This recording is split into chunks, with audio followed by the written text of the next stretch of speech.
लड़ाई झगड़े, इतना भ्रष्टाचार, इतनी गुंडागर्दी, इतनी मारपीट, इतनी लूटमार, कहीं शांति नजर नहीं आती।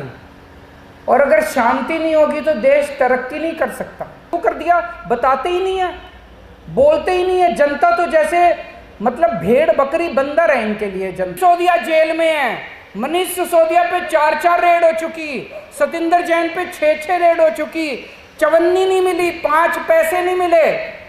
इनके दोस्त के ऊपर एक भी रेड नहीं हुई जिसके ऊपर इतने आरोप लग चुके हैं।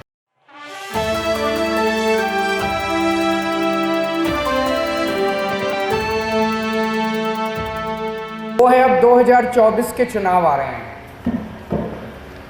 और इन लोगों को 2014 में और फिर 2019 में देश के लोगों ने बहुत भारी बहुमत देके जिताया था। ऐतिहासिक बहुमत था, अद्भुत बहुमत था। इनके पास मौका था कि ये चाहते तो देश को जबरदस्त तरक्की के रास्ते पे ले जा सकते थे। लेकिन आज देश में हम क्या देख रहे हैं? चारों तरफ माहौल इतना खराब हो गया है, इतना खराब हो गया है। आपस में लोगों के लड़ाई झगड़े होने लगे हैं। एक व्हाट्सएप ग्रुप के अंदर, व्हाट्सएप ग्रुप तो छोड़ो, परिवारों के अंदर बाप और बेटे की लड़ाई हो जाती है। भाई आप कोई भी आदमी किसी भी पार्टी का हो, लेकिन इतना ज़बरदस्त समाज के अंदर पोलराइजेशन कभी नहीं देखा गया था। गलत तो नहीं कह रहा मैं? इतने लड़ाई झगड़े, इतना भ्रष्टाचार, इतनी गुंडागर्दी, इतनी मारपीट, इतनी लूटमार, कहीं शांति नज़र नहीं आती। और अगर शांति नहीं होगी तो देश तरक्की नहीं कर सकता। इस वक्त देश की हालत, और कोई तबका बता दो जो खुश हो इनसे, सारे दुखी हैं इन लोगों से। बेड़ा गर्क कर दिया इन्होंने, इकोनॉमी का बेड़ा गर्क कर दिया, सब चीज़ों का बेड़ा गर्क कर दिया। तो मुझे लगता है आज अगर सबसे बड़ी कोई देशभक्ति का काम हो सकता है तो वो एक ही है कि 2024 में इनको हटाओ। है कि नहीं है? 2024 में इनको हटाना सबसे बड़ी देशभक्ति का काम है। देश तभी तरक्की करेगा। इन्होंने जो निर्णय लिए कुछ समझ नहीं आता ये क्यों निर्णय लेते हैं। ये निर्णय लेते हैं कि इनकी जगह कोई और निर्णय लेता है।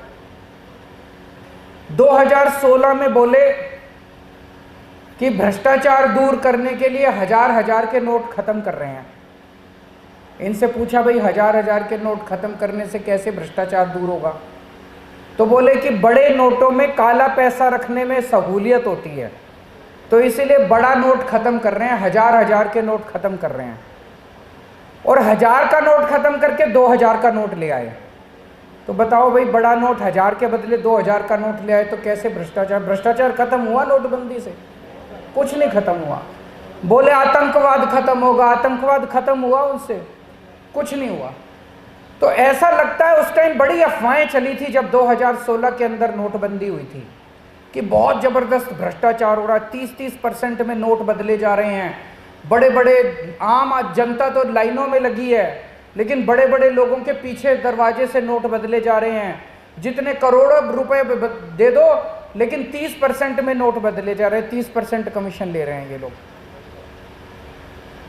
उसके बाद ये 2000 का नोट ले आए। अभी 7 साल भी नहीं हुए, अब इन्होंने 2000 का नोट बंद कर दिया। अब ये समझ नहीं आता 7 साल बाद ही 2000 का नोट फिर लाए क्यों थे।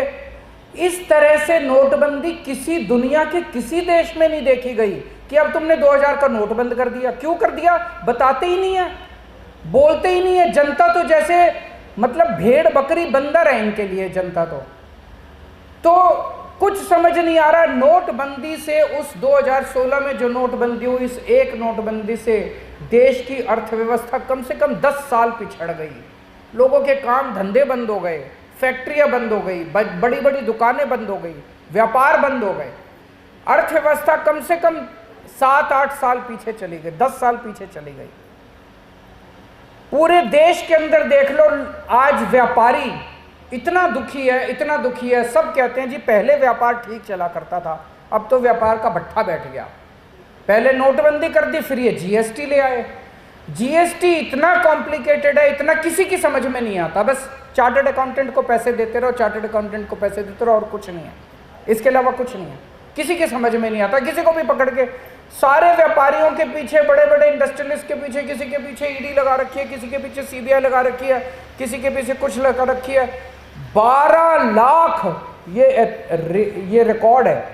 पिछले कुछ सालों में 12 लाख इंडिया के टॉप के इंडस्ट्रियलिस्ट्स और टॉप के व्यापारी भारत की सदस्यता छोड़ के दूसरे देशों में चले गए। उन्होंने वहां की नागरिकता ले ली है। ये छोटी बात नहीं है। एक तरफ हम कहते हैं कि हमें फॉरेन इन्वेस्टमेंट चाहिए, फॉरेन इन्वेस्टमेंट चाहिए, और हमारे देश की इन्वेस्टमेंट, अगर हमारे देश के इंडस्ट्रियलिस्ट हमारा देश छोड़ छोड़ के चले जाएंगे तो इंडिया में इंडस्ट्री कौन लगाएगा, इंडिया में व्यापार कौन खोलेगा, नौकरियां कैसे पैदा होंगी। इन्होंने कहा था 2 करोड़ नौकरियां 1 साल में देंगे, वो तो छोड़ो, सर्वे ये दिखाते हैं, केंद्र सरकार की रिपोर्टें ये दिखाती है कि जो मौजूदा नौकरियां हैं वो दिन ब दिन कम होती जा रही हैं, बढ़ने, पॉपुलेशन बढ़ रही है, दिन ब दिन नौकरियां कम होती जा रही हैं, तो बच्चों को रोजगार कहां से मिलेगा।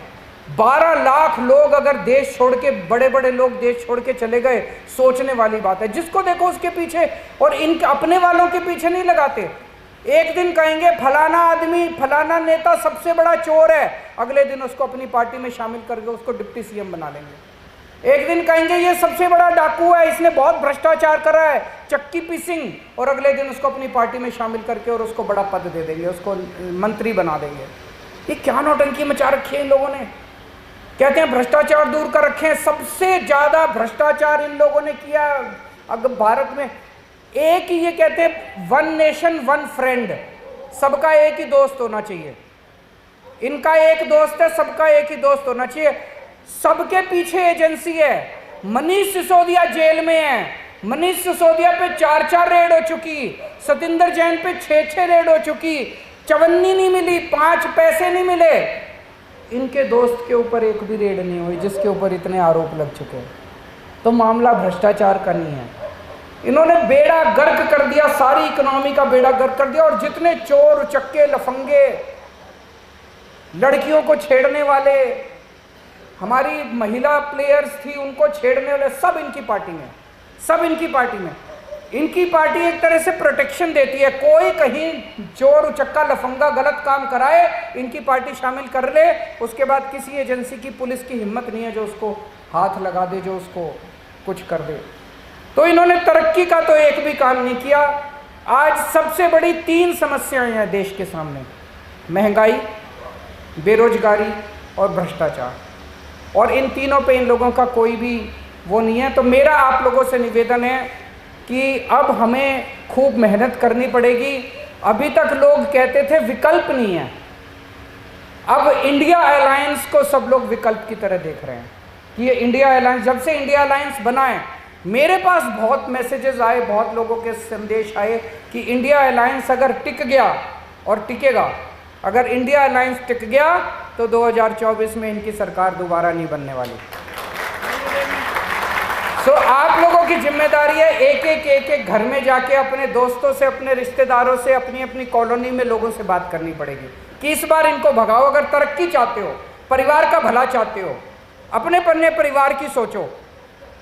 और एक चीज है, अंधभक्तों से मत उलझना, देशभक्तों से बात करना। जो देशभक्त है वो आपकी बात सुनेगा, आपके साथ बात करेगा। जो अंधभक्त है उसको देश से कोई लेना देना नहीं है, उसको एक आदमी से प्यार है बस। और 2 मिनट में पता चल जाता है कोई देशभक्त है कि अंधभक्त है। जो अंधभक्त है वो देशभक्त हो ही नहीं सकता, और जो देशभक्त है वो अंधभक्त हो ही नहीं सकता। दोनों बिल्कुल अलग अलग जातियां हैं। तो अंधभक्तों से बिल्कुल मत उलझना, वो नहीं मानने वाले। जो देश की सोचते हैं, देश के लिए पीड़ा रखते हैं, उन लोगों से बात करनी है, घर घर जाना है। अब 5-6 महीने हैं, हम स्पेसिफिकली पूरा प्लान बना रहे हैं, दिल्ली का भी, अन्य राज्यों का भी।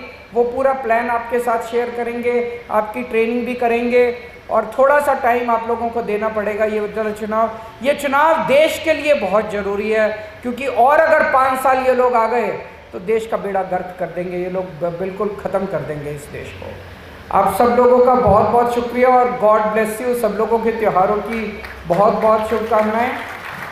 और मेरे ख्याल से एक एक फ़ोटो भी हो जाए, तो मेरा सुझाव है एक एक लाइन आती जाए, फ़ोटो खिंचवा के फिर चलती जाए, फिर दूसरी लाइन आ जाए।